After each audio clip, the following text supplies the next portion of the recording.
Jiwoo stared at her sensor screen and felt her blood turn cold. Her crystalline antennae trembled against her lavender skin as ancient fear coursed through her body. The signature on her display should not exist. Could not exist. Humans were extinct. Everyone knew that. They were just stories told to scare children into behaving, but the readings did not lie. She sat frozen in her chair aboard the scout vessel Whisper of Stars, unable to move or speak. Her 3 hearts hammered in her chest. The ship moving across her sensors had the exact signature from the forbidden database. Angular hull design, impossible power output, radiation patterns that matched nothing else in known space. It was a human warship. Captain Hyun noticed her silence first. He was an older Velnari male with deep purple skin and scars from 3 decades of service. His voice was calm when he spoke. Jiwoo report she could not answer. Her mouth opened, but no sound came out. The genetic memory of her species was screaming inside her skull. Her grandmother had faced humans in battle 270 years ago. That grandmother had died in the war. But before dying, her memories had been passed down through Velnari biology. Jiwoo could feel that ancient terror as if it were her own. Hyun left his command chair and walked to her station. He looked at her screen and went very still. For a long moment, nobody spoke. Dae, the pilot, glanced back from his controls. He was younger than Jiwoo, with smooth green skin and an attitude that nothing scared him. What is it? Another pirate ship? No, Hyun said quietly. It is something much worse. Mireille, the navigator, pulled up her own display. She studied ancient history as a hobby and knew the old records better than anyone. Her eyes went wide. That cannot be real. Humans disappeared 300 years ago. The Conquered drove them into deep space. They should be dead by now. Apparently they are not, Hyun said. His voice was steady, but his hand shook slightly. Jiwoo, can you get a better reading? Jiwoo forced herself to work. Her fingers moved across her controls even though every instinct told her to run. The ship was massive, perhaps twice the size of their scout vessel. Its hull showed damage, scorch marks, breaches that had been poorly repaired. It was moving slowly as if injured, but its weapons were online. All of them, Captain, Jiwoo whispered. What do we do? Hyun stood silent for several seconds. Every option was terrible. If they engaged the human ship, they would die. His grandmother had told him stories about human combat tactics. Humans did not stop fighting until they won or died. There was no middle ground with them. If they fled and alerted the Conquered, they would abandon their patrol mission. Other ships might encounter the humans unprepared. More people would die. If they tried to communicate, the humans might simply destroy them. No one knew if humans could be reasoned with. The few peace attempts during the war had ended in blood. We hide, Hyun decided. Dae, take us into the magnetic shadow of that gas giant. Minimum power. I want to observe this ship and see what it wants. Dae brought the Whisper of Stars behind the swirling purple atmosphere of the nearby planet. The gas giant's powerful magnetic field would hide their sensor signature. Unless the humans were actively looking for them, they would not be detected. They watched the human ship pass. It moved steadily toward the inhabited areas of the sector. Toward civilian stations and trade routes. Where is it going? Mirai asked. Jiwoo checked the trajectory. Marrow Colony. It will reach the station in approximately 4 hours at current speed. Morrow Colony housed 40,000 civilians, families, children, people who had never seen combat and would not know how to fight. If the human ship attacked them, it would be a massacre. Dae turned in his seat. Captain, we have to warn them. We have to. He stopped talking. 3 new signatures appeared on the sensors. Everyone recognized the configuration immediately. Pirate vessels. Kreth Syndicate by the look of them. The worst kind of raiders. They had been terrorizing this sector for months, hitting supply convoys and stealing cargo. The Conquered had been hunting them without success. Now the pirates were moving to intercept the human ship. They think it is an easy target, Mireille breathed. They see the damage and think the ship is helpless. Hyun felt something cold settle in his stomach. They have no idea what they are about to face. The lead pirate ship opened a communication channel to the humans. The Kreeth captain's voice crackled over the speakers. His species spoke in clicking sounds that the computer translated to Conquered standard. Unknown vessel, you are carrying valuable salvage. Surrender your ship and we will let your crew live. Silence from the human ship. The pirate fired a warning shot. A plasma bolt that streaked past the human vessel's bow. I said surrender. This is your final warning. Still no response from the humans. The pirate ships moved into boarding positions. Their grappling systems powered up. The lead ship, commanded by a Kreth named Taman, extended its docking clamps. Then the human ship's weapons came alive. What happened next lasted less than 1 minute. But Jiwoo knew she would remember every second for the rest of her life. The first weapon to fire was something called a railgun. Jiwoo had read about them in old war records but had never seen one used. The human ship launched a simple tungsten rod at impossible speed. The projectile punched through the first pirate ship like it was made of paper. The rod went in one side and out the other, the kinetic energy tearing the vessel in half. Atmosphere vented in bright clouds. Bodies tumbled into space. The second pirate ship tried to run. A missile caught it at the engines. The explosion could be seen across 3 light minutes of space. Nothing survived. The third pirate ship, Taman's command vessel, managed to bring its shields online. Military-grade shields bought from corrupt Concord officials. The shields held against the first kinetic strike. They held against the second strike. The third strike came from a particle beam weapon. The beam did not bother with the shields. It simply burned through them as if they did not exist. The pirate ship went dark, drifting and powerless. Then the human ship did something unexpected. It changed course. It moved directly toward the disabled pirate vessel. What are they doing? Dae asked Hyun-nu. His grandmother's memories told him. They are taking prisoners. Humans interrogate survivors to learn about enemy forces and territory. They watched as the human ship extended a docking collar and attached to the pirate vessel. 10 minutes passed. The human ship detached and resumed its course toward Morrow Colony. Sensors showed 4 life signs remaining on the pirate ship, 4 survivors from a crew of 37.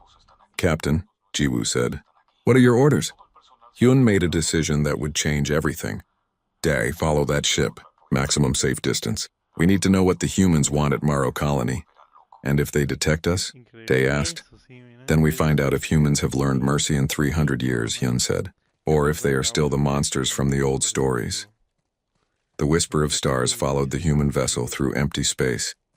Nobody spoke.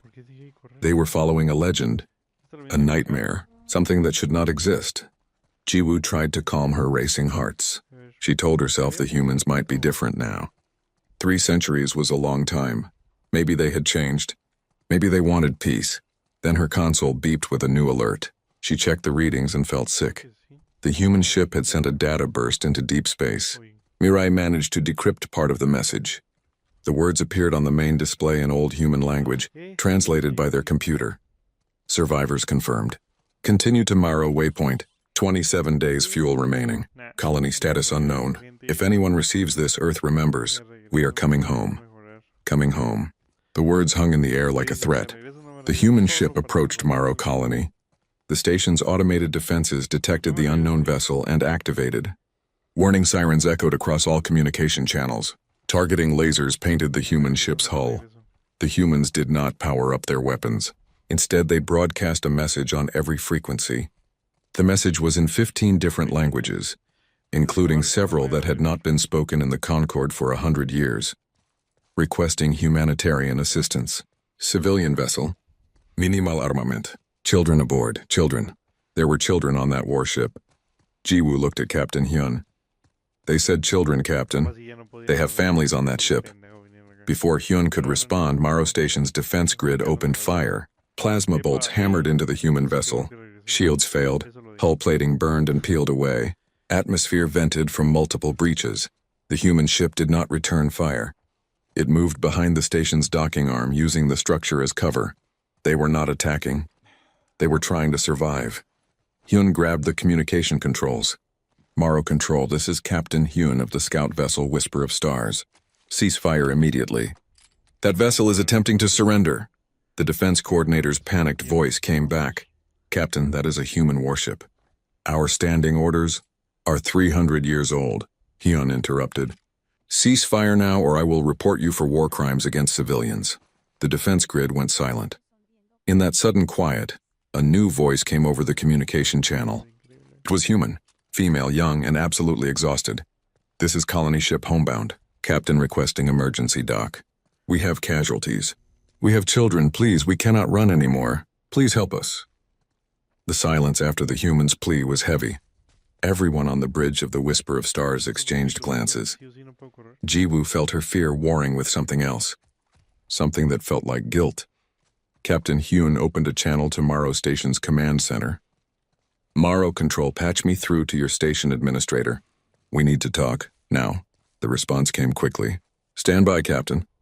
While they waited, Day stared at the damaged human ship on his display. They really have children on that thing? How is that possible? Mirai pulled up what little information existed about human biology in the Concord database. Most of it was from war records, clinical and cold. Humans reproduce similarly to our species. They care for their young for many years. If they have children on that ship, it means they have been living on it. For a long time. A new voice came over the speakers. Female. Calm despite the situation. This is Administrator Yuna of Morrow Colony. Captain Hyun, please explain why you ordered my defense grid to stand down. Yuna was Dalkari. Her species had joined the Concord only recently, and were known for practical thinking over emotional decisions. Good. They would need that practicality now. Hyun chose his words carefully. Administrator, I have been observing that ship. It destroyed 3 pirate vessels in less than 60 seconds. If it wanted to attack your station, you would already be dead. They are asking for help. They are human, Yuna replied flatly. Do you understand what that means? If we allow them to dock, the Concord will quarantine this entire system. They might destroy my station just to contain the threat.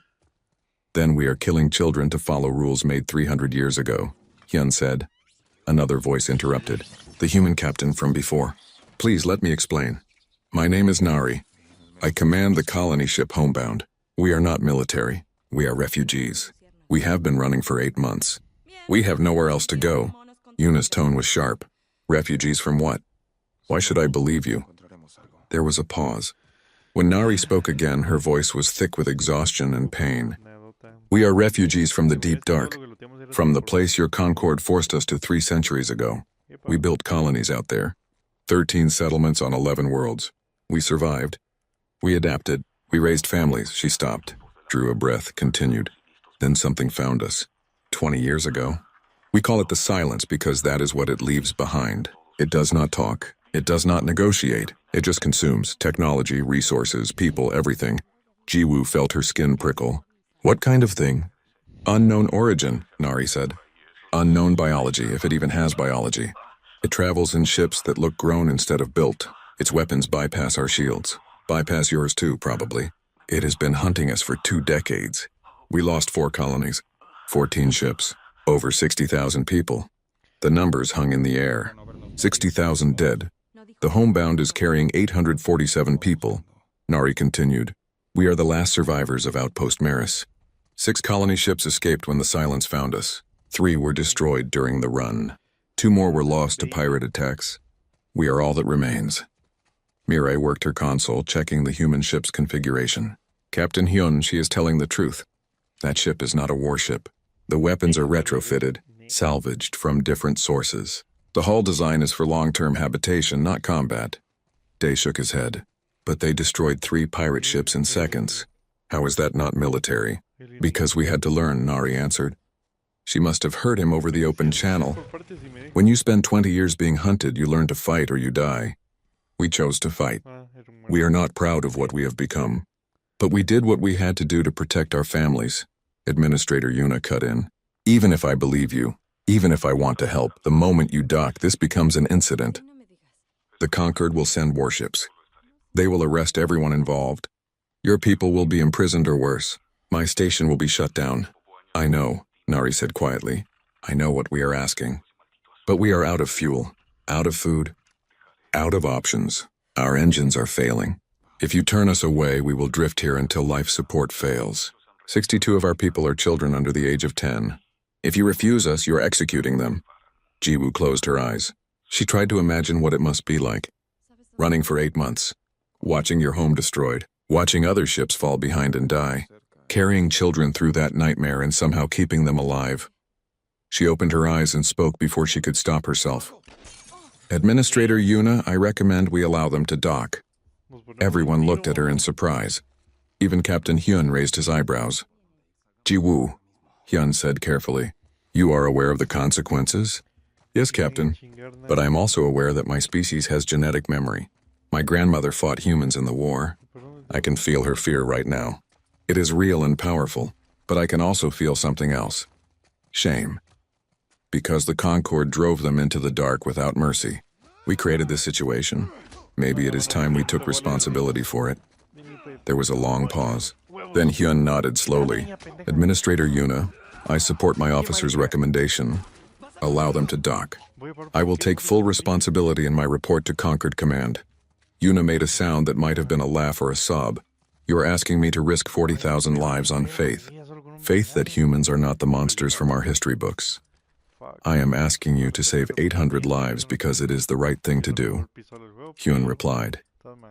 Before Yuna could answer, Ji-woo's console erupted with alerts. Her hands flew across the controls, checking and rechecking the readings. No, this could not be happening. Captain, she said, her voice shaking, I am detecting multiple contacts. Unknown configuration, coming from the same direction as the homebound. Distance is 300 million kilometers and closing fast. Nari's voice came over the speakers, and for the first time there was pure terror in it. You are detecting them already? It took them 2 months to find us after our last jump. They are getting faster at tracking us. What are they? Hyun demanded. The silence, Nari said. They must have followed our trail. Captain, Administrator, you need to evacuate now. Everyone needs to run. If they reach this station before you can warn the Concord, everyone will die. You have maybe 4 hours. Yuna was silent for 3 seconds. 3 seconds that felt like forever. Then she spoke and her voice was steady. Homebound, you are cleared for emergency docking. Bay 7. But Captain Nari, if you are lying about those children, if this is some kind of trick, I will space every one of you myself. Understood, Nari said. And thank you. I know what this costs you. The human ship limped toward Maro Station's docking bay. Ji-woo watched it approach. This vessel full of refugees and children and people who had been running for so long they forgot what safety felt like. Day was checking his weapons systems. Captain, if these silence things are as dangerous as she says, what are we supposed to do? We are a scout ship. We have weapons designed for disabling pirates, not fighting an extinction-level threat. Hyun stared at the approaching contacts on the long-range sensors. I do not know. But we are about to find out if humans are the only ones who can be dangerous when they need to be. The homebound reached the station and began its docking procedures. Through the viewports, they could see the ship up close for the first time. It was ugly. Patchwork repairs covered the hull. Different types of metal welded together. Burns and scars from weapons fire. This ship had been through hell and somehow survived. Mirai pulled up a tactical display. The unknown contacts are accelerating. They will reach us in 3 hours and 42 minutes. 58 minutes faster than predicted, Ji-woo noted. They are moving faster than they should be able to. The docking clamps engaged. The airlock cycled. Across the communication channels, they could hear Maro Station personnel preparing to receive the humans. Medical teams. Security forces. Engineers to assess the homebound's damage. Then the first humans stepped off their ship and into Maro Station. The security feed showed them clearly. They looked mostly like the images in the historical database. 2 arms, 2 legs, bilateral symmetry. But something was different. These humans were thin, too thin. Their clothing was mismatched and patched. Many had visible scars. They moved like soldiers, always watching, always alert. The children were worse. They did not run or play or make noise. They stayed close to the adults, moving in tight groups. Their eyes were old, too old for their young faces. One human child, a girl who could not have been more than 6 years old, flinched when a Maro Station worker made a sudden movement. She reached for a knife at her belt before an adult stopped her. A 6-year-old child had been trained to reach for a weapon. What kind of life produced that behavior? Captain Nari was the last to disembark. She was younger than her voice suggested. Maybe 30 by human standards. She wore armor that looked handmade, brutal, and efficient. A sidearm hung at her hip. When she saw the Maro Station security chief, she did not salute or bow. She just nodded once, warrior to warrior. We have 3 hours and 40 minutes, Nari said without preamble. Maybe less. The silence does not stop. It does not slow. It finds and it consumes. You need to start evacuating now. The security chief, a Quillan named Bowman, looked at Administrator Yuna for guidance. Yuna's face was unreadable. "How many ships does your station have?" Nari asked. Morrow Station's emergency command center quickly filled with people. Station personnel mixed with homebound crew, conquered species standing next to humans for the first time in 3 centuries. The tension in the room was thick enough to cut. Captain Nari moved to the central holographic display and brought up data files from the homebound's computers. The images that appeared made everyone in the room go silent. The ships were wrong. That was the only way Jiwoo could describe them. They looked organic but also mechanical. Smooth curves mixed with sharp angles. The hulls seemed to shift and move even in still images, as if the material itself was alive. "This is the silence," Nari said. Her voice was flat, emotionless. She had given this briefing before. "We do not know where they came from. We do not know what they want beyond consumption. We do not know if they are biological, mechanical, or something else entirely." She pulled up a tactical diagram. They travel in groups. Collector vessels and harvester vessels. Collectors attack and disable targets. Harvesters process everything afterward. Ships, stations, bodies. All of it gets broken down into raw material. Bowman, the security chief, leaned forward. "What about their weapons? How do they fight?" "They adapt," Nari said. "That is what makes them so dangerous. The first time we fought them, our shields worked. The second time, they had already learned how to bypass them. They study their enemies during combat and adjust in real time. Whatever worked last battle will not work the next battle." Administrator Yuna crossed her arms. "Then how have you survived for 20 years? By running. By sacrificing the slow to save the fast. By never fighting the same way twice." Nari's jaw tightened. "We have learned to be unpredictable. To use weapons and tactics they have not seen before. But it costs us. Every battle costs us." She pulled up another image. This one showed a human colony under attack. The footage was grainy and shaky, taken from an escape pod. The silence ship surrounded a habitat dome like insects around prey. Where their weapons touched the dome, the material simply dissolved. Not broken or burned, just ceased to exist. People were running in the footage. Human families trying to reach ships. The silence did not shoot them directly. It did not need to. It just kept dissolving the station until there was nowhere left to run. Jiwoo had to look away. The footage continued for 17 minutes. By the end, there was nothing left but debris and silence. "Turning harbor," Nari said quietly. "Population 4,000. 300 survivors. That was 6 years ago." Junho, Morrow Station's chief engineer, spoke up. He was a Tarn with 6 arms and a brilliant mind for improvisation. "If they adapt so quickly, how can we possibly fight them? We have 3 hours to prepare. They will learn everything we do and counter it." "Not if we only fight once," Captain Hyun said. Everyone turned to look at him. "We do not need to defeat them. We only need to hurt them badly enough that they retreat. One attack, one surprise. Then we evacuate." Nari studied him with new respect. "You think like a human. That might actually work. What do you have in mind?" What followed was an hour of desperate planning. Humans and conquered species working together, sharing knowledge, combining technologies. Old enemies united by a new threat. The plan was insane. Everyone agreed on that. But insane was better than certain death. Junho would work with the homebound's chief engineer, a human named Tai Yang, to weaponize the station's mining equipment. Morrow Colony processed asteroids for valuable minerals. The tools designed to break apart rocks could be repurposed to break apart ships. The civilian vessels would form a harassment fleet. Not enough firepower to destroy the silence, but enough to keep them off balance, to make them focus on multiple targets at once. The homebound would be bait. It would broadcast its position and draw the silence away from the station. The enemy had been hunting that ship for months. They would not be able to resist an easy target, and when the silence committed to the attack, Morrow Station would spring the trap. Nari looked around the room. "Everyone understand the plan? Good, because we have one chance at this. If we fail, we all die. No rescue, no second attempt. One shot, people disperse to their tasks." Jiwoo found herself assigned to work with a human technician named Minho. He was young, maybe 25, with scars on his hands and a missing finger on his left hand. His eyes were old like the children's eyes, too much experience for his age. They worked on recalibrating the station's sensors to better detect silence vessels. The work required close coordination. Jiwoo tried not to think about the fact that she was working alongside a human, a species that terrified her on an instinctive level. "You are scared of me," Minho said after a while. It was not a question. Jiwoo's hands shook slightly as she adjusted a sensor array. "Yes, my species has genetic memory. I can feel my grandmother's fear. She fought humans in the Battle of Cygnus Prime. She died there." "I am sorry," Minho said. He sounded like he meant it. "We are scary. I know that. We know what we have become, what we had to become to survive." He held up his hand with the missing fingers. "Lost these when I was 16.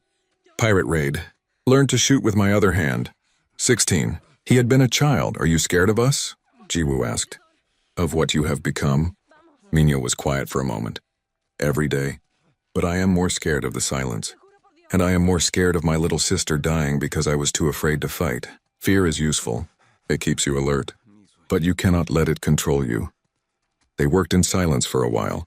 Then Jiwoo asked, "Do you think we can actually win this?" "No," Minho said honestly. "But I think we can survive it. And sometimes survival is the same as winning." Across the station, others were preparing. Taeyang and Junho had discovered they worked well together despite coming from different worlds and different technologies. Taeyang's human pragmatism combined with Junho's creative problem-solving produced solutions neither could have found alone. They rigged the mining charges to the station's cargo launchers. Each charge was designed to fragment asteroids several kilometers across. At close range against ships, they would be devastating. Probably is not very reassuring," Junho muttered as he tested the firing systems. "Probably is the best we have ever had," Taeyang replied. He was older than most of the human crew, with gray in his hair and burn scars covering half his face. "You learn to work with probably when you have nothing else." Day and several other pilots were preparing the civilian ships for combat. Cargo haulers, mining vessels, personal transports. None of them were designed to fight, but they could move fast and carry weapons. It would have to be enough. One pilot, a young Velnari named Hana, looked at the modified mining laser mounted to her cargo hauler. "This is insane.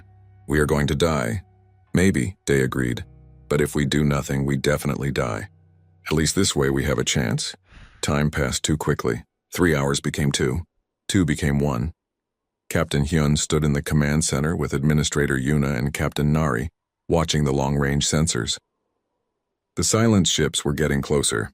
5 vessels, 4 collectors and 1 harvester. "That is more than they usually send," Nari said quietly. "They are taking us seriously." "They brought a harvester." "What does a harvester do?" Yuna asked. "It processes everything after the battle. Usually it arrives after the collectors finish. The fact that it is here now means they are not just hunting the homebound anymore. They are here to consume everything. Your station, every ship, every person." Yuna's face went pale. "They want to erase us completely."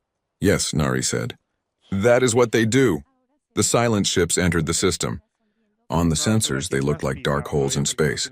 Wrong shapes that hurt to look at too long. "All ships, this is Captain Hyun," he broadcast on the command channel. "Execute Operation Desperate Measure. May the stars guide us home." The homebound detached from Maro Station and moved into open space. It broadcast its position on all frequencies. "Come and get us," it seemed to say. "We are right here." The silence responded immediately. 3 of the 4 collector vessels broke formation and accelerated toward the human ship. They moved in ways that should not be possible. Curves that violated physics. Instant direction changes. Jiwoo watched them approach on her sensors and felt her blood freeze again. These things were not natural. "They should not exist. Stand by," Captain Hyun ordered.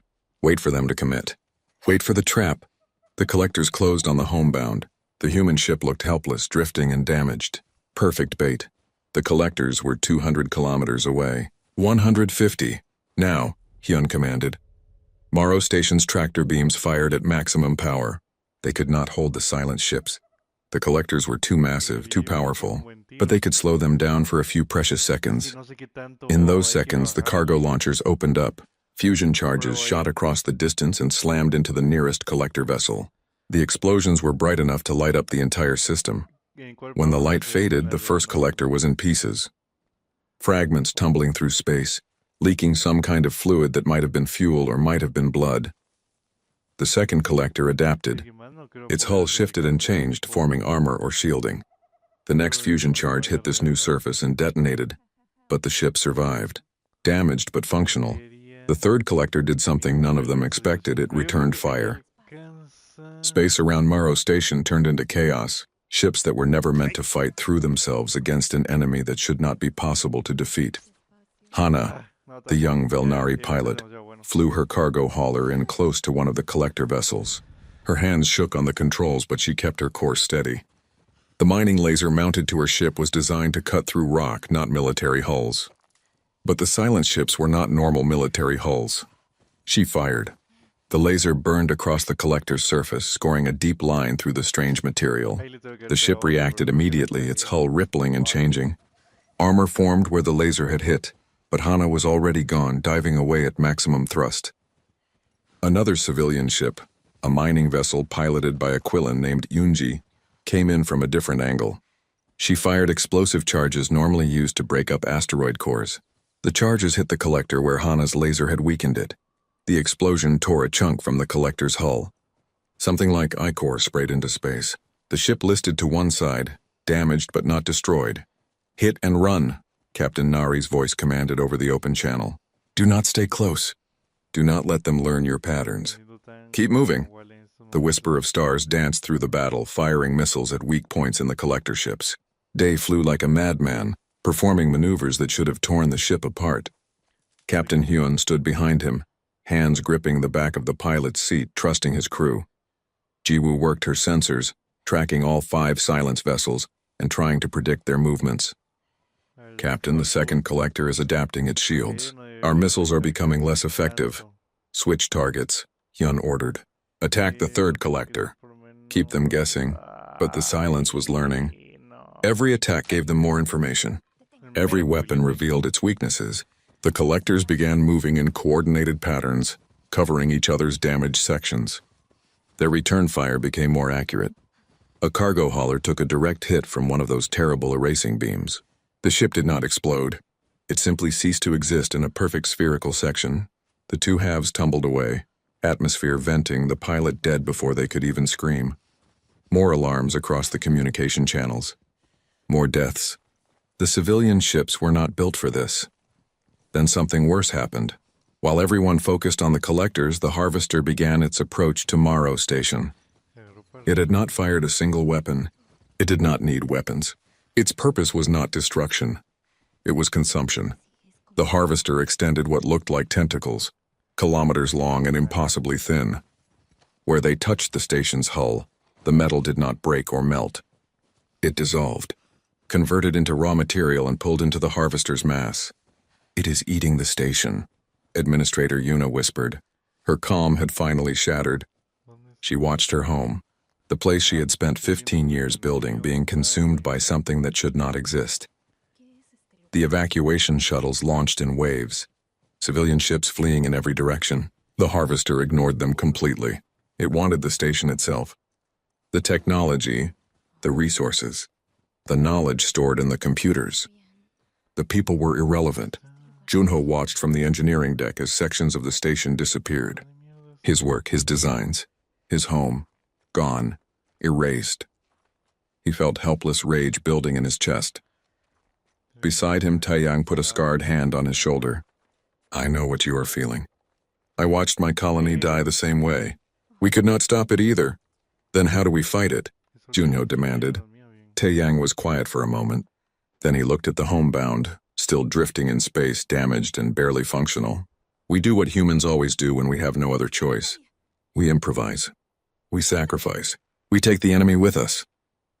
On the bridge of the homebound, Captain Nari stared at the Harvester through the viewports.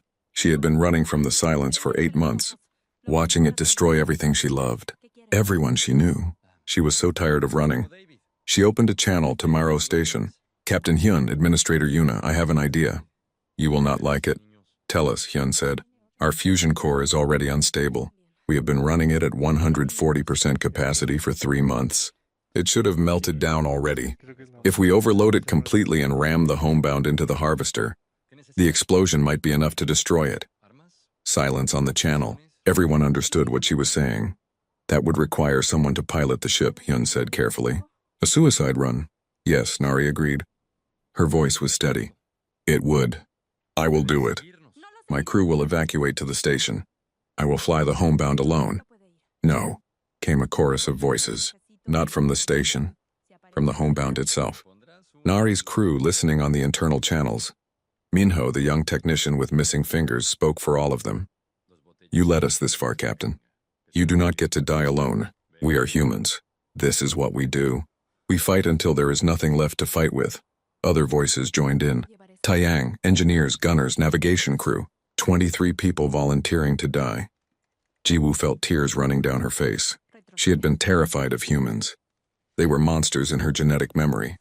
But these people were not monsters. They were heroes.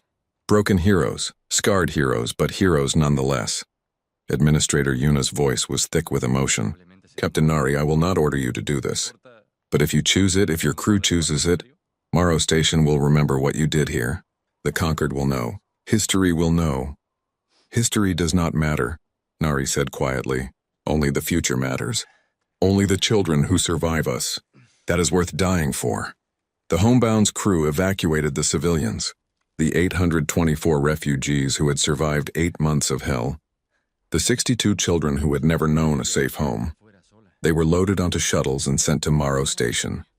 One little girl, the same one who had reached for a knife earlier, stopped at the airlock. She looked back at Captain Nari. Will you come with us? Nari knelt down to the girl's level. Not this time, little one. But you will be safe now. You and all the others. That is what matters. Will it hurt? The girl asked. Nari thought about lying. Decided the child deserved truth. For a moment. But then it will be over. And you will be safe. The girl nodded like she understood. Like she had seen too much death already to be surprised by more. She hugged Nari quickly, then ran to the shuttle. When the last civilian was gone, the homebound's remaining crew sealed the airlocks.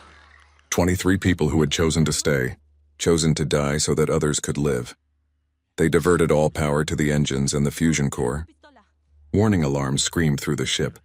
The core temperature climbed past safe levels, past emergency levels, into ranges that should cause immediate meltdown. Taeyang watched the readings with professional interest. We have maybe 3 minutes before the core goes critical. After that, the explosion will be visible from 3 star systems away. Then we make these 3 minutes count, Nari said. She took the pilot's controls herself. All crew secure for collision. This is going to be rough. The homebound accelerated toward the harvester. The massive silence vessel detected the threat and shifted its focus. Tentacles reached out, trying to intercept the incoming ship. But Nari flew with the desperation of someone who had nothing left to lose. She avoided the tentacles by centimeters, threading through gaps that should not have been possible to navigate. The homebound was falling apart around them. Hull plates shaking loose, systems failing. But it kept moving. In the command center of Morrow Station, everyone watched in silence. Jiwoo's hands covered her mouth. Dee had stopped breathing. Even Captain Hyun, who had seen combat for 3 decades, looked like he might cry. The homebound was 5 kilometers from the harvester. 3 kilometers. 1. Over the open channel, they heard the human crew singing. It was in their old language, the words not translating properly, but the emotion came through. It was a war song, a death song, a song of defiance. Captain Nari's voice rose above the others, clear and strong. Earth remembers. Tell them when this is over, tell them Earth remembers. Tell them we never stopped fighting. Tell them we never gave up. The homebound struck the harvester's core. For 1 perfect second, nothing happened. The universe held its breath. Then the fusion core detonated. The explosion was beyond anything they had prepared for. Light brighter than the system star. A shockwave that rocked Morrow Station even at a distance of 200 kilometers. The harvester simply ceased to exist, erased by the same kind of destructive force it had used on so many others. The remaining collector vessels froze. For 5 seconds, they hung motionless in space. Then, as if controlled by a single mind that had suddenly lost its purpose, they turned and fled. Their FTL drives activated and they jumped away, disappearing into deep space. The battle was over. Silence fell over the communication channels. Everyone was too stunned to speak. They had won. Somehow, impossibly, they had won. But the cost made Jiwoo's heart break. 23 humans had died, heroes whose names she did not even know. People who had survived 20 years of horror, only to sacrifice themselves for strangers. Captain Hyun's voice was rough when he finally spoke. All ships cease combat operations. Begin search and rescue for survivors. And someone get me a channel to Concord Command. They need to know what happened here. They need to know what is coming. In the wreckage of the battle, 3 days after the battle, Captain Hyun stood in front of a communication terminal preparing to send the most important report of his career. His hands were steady, but his heart raced. What he was about to do would change everything. The report was complete. Every detail documented: the arrival of the homebound, the appearance of the silence, the battle, the sacrifice of 23 humans who died saving 40,000 Concord citizens. He expected arrest, court-martial, possibly execution for aiding humanity without authorization. Instead, when the reply came from Concord Command, it surprised him completely. Captain Hyun, your actions are noted and commended. You are ordered to escort the surviving human refugees to quarantine station Kepler 7, where their request for asylum will be processed. Concord Council will convene an emergency session to discuss the silence threat. Well done, Captain. Commended. Not arrested. Commended. Ji-woo, standing beside him, let out a breath she had been holding for 3 days. They believed us. They had no choice, Hyun said. The evidence is overwhelming. And now the Concord knows there is something worse than humans out there. Something that hunts and kills without mercy. On Morrow Station, the human refugees were preparing for transfer. 824 people who had lost everything but survived. They moved through the station quietly, still adjusting to being safe for the first time in 8 months. The children were different now. They still did not play loudly or run wildly like other species' children, but they smiled sometimes. They laughed quietly. The 6-year-old girl who had hugged Captain Nari drew pictures with crayons provided by station workers. The pictures showed ships and stars and families. Hope Administrator Yuna walked through the refugee sections, observing. Her station had taken damage during the battle. 14 dead from that first terrible beam. Sections dissolved by the harvester. But they had survived. 40,000 people were alive because humans had been willing to die for them. She found Junho in the engineering bay, working on repairs with some of the human engineers. They were laughing about something, these people from different worlds who should have been enemies. How are the repairs coming? Yuna asked. Junho gestured to a damaged power conduit. This human, Taeyang's apprentice, showed me a technique for welding dissimilar metals that should not work according to our engineering standards. But it does work. Humans have this way of ignoring what is impossible and just making things work anyway. Is that admiration I hear in your voice? Yuna asked with a slight smile. Maybe, Junho admitted. They are strange, violent, reckless, but also brave, creative, determined. I think I understand now why the Concorde was so afraid of them. They do not give up. Ever. Meanwhile, in a quiet corner of the station, Ji-woo sat with Minho. They were supposed to be calibrating sensors, but mostly they were just talking. The genetic fear was still there. Ji-woo could still feel her grandmother's terror in her blood. But now there was something else too, understanding, respect. What will you do now? She asked him. When you get to the quarantine station? Minho shrugged. Wait. Hope the Concorde decides we are not dangerous enough to execute. Try to build some kind of life. It is more than we had yesterday. Do you think there are other humans out there? Other survivors? I hope so, Minho said. Before the silence found us, there were 13 colonies. We were in contact with 4 of them. If they are still alive, if they survived, maybe someday we will find them again. Or maybe we are all that is left. Either way, we keep going. That is what humans do. He looked at his hands, at the missing fingers. Captain Nari used to say that humans are like weeds. You can burn us, poison us, tear us out by the roots, but we always grow back. As long as one of us survives, humanity survives, and we refuse to go extinct quietly. Ji-woo found herself smiling despite everything. I think the Concorde is going to have to get used to having humans around again. Do you think your people can do that? Get used to us? I do not know, Ji-woo admitted. But I think we have to try, because if the silence is out there hunting, we are going to need all the help we can get, even from scary humans who refuse to give up. Far across the galaxy, in a secure meeting chamber on the conquered capital world, the council convened an emergency session. Representatives from 43 species gathered to watch Captain Hyun's report and the battle footage. When the video of the homebound sacrifice played, the chamber fell silent. These were politicians and diplomats who had spent careers debating and compromising. Most had never seen real combat. Now they watched 23 people choose to die for strangers. The Velnari counselor, an ancient female named Sora, spoke first. 300 years ago, we drove humanity into the dark because we feared what they might become. We created this situation. Perhaps it is time we took responsibility for it. The Quillen representative disagreed. They are still dangerous. Did you see how quickly they killed those pirate ships? What happens when they are no longer grateful for our help? When they remember how we treated them? What happens when the silence reaches our core worlds? Sora countered. Can your species fight something that adapts to every weapon we use? Can any of us? We need allies who know how to fight impossible battles. Humans have 20 years of experience fighting the silence. They have survived what would have destroyed us. The debate continued for hours. Finally, they voted. The result was narrow but decisive. Humanity would be offered asylum. Limited at first, carefully controlled, but the 300-year exile was over. Humans could come home to known space, and the conquered would send a message to the deep dark to any remaining human colonies, with an offer of alliance against the silence. The message was crafted carefully by diplomats and linguists. It was broadcast on all frequencies in all human languages, repeating endlessly. To any human survivors, the Galactic Concord acknowledges our past mistakes. We recognize your sacrifice at Morrow Colony. We face a common enemy in the silence. If you receive this message, we request diplomatic contact. We need your help. The galaxy needs defenders who refuse to give up. Come home. We are listening. No one knew if anyone would receive it. The deep dark was vast and empty. Human colonies, if any remained, were scattered across hundreds of light years. But 3 months later, a response came.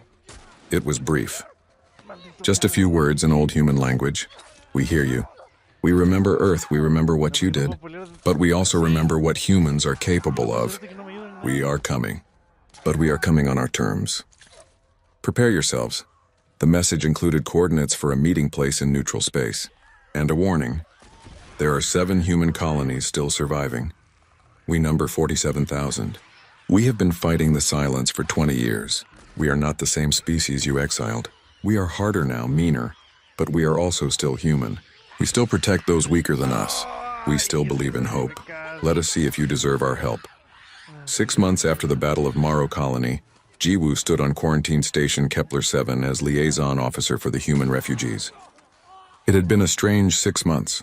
The humans were adapting to safety slowly, like people learning to walk again after years of running. The children played now, real playing. They still had nightmares and still flinched at sudden movements, but they were healing. The adults were harder to read. They smiled, but their eyes stayed watchful. They made friends with station personnel, but always kept weapons close. Minho had been fitted with a full prosthetic hand, courtesy of Concord Medical Technology. He flexed the new fingers, still getting used to them. This is amazing. Our medical equipment was barely functional. We were treating injuries with salvaged supplies and hope. You are safe now, Jiwoo said. You do not have to fight anymore. Minho looked at her seriously. We will always be fighting. That is what humans do. But maybe now we can choose what we fight for instead of just fighting to survive. That is worth something. In the distance, construction crews worked on a new ship. It was a joint project. Human engineering combined with Concord technology. The design included weapons that could adapt as quickly as the silence adapted. Armor that could regenerate. Systems that could function at unsafe levels when needed. The ship had a name painted on its hull in both human script and Concord standard. Unity's Defiance. It was not a warship. Not exactly. It was designed for exploration and defense. A ship that could venture into the deep dark and find human colonies. A ship that could stand against the silence. And it would be crewed by both humans and Concord species working together. Captain Hyun had been assigned as its commander, with Captain Nari's second officer, a scarred human woman named Isul, as his executive officer. The crew would be mixed. Humans who knew how to fight impossible battles. Concord species who brought technology and resources. Jiwoo had volunteered to serve as sensor officer. When Hyun asked her why, she had answered simply, because someone needs to bridge the gap between our species. Someone who understands both the fear and the need to overcome it. That is me now. Dee had volunteered as well. So had Hana and Yoonji and Junho and dozens of others who had fought at Morrow Colony. They had seen what humans could do. They had seen what the silence could do. They knew the galaxy needed defenders on the day Unity's Defiance launched. The human refugees gathered to watch. 824 people who represented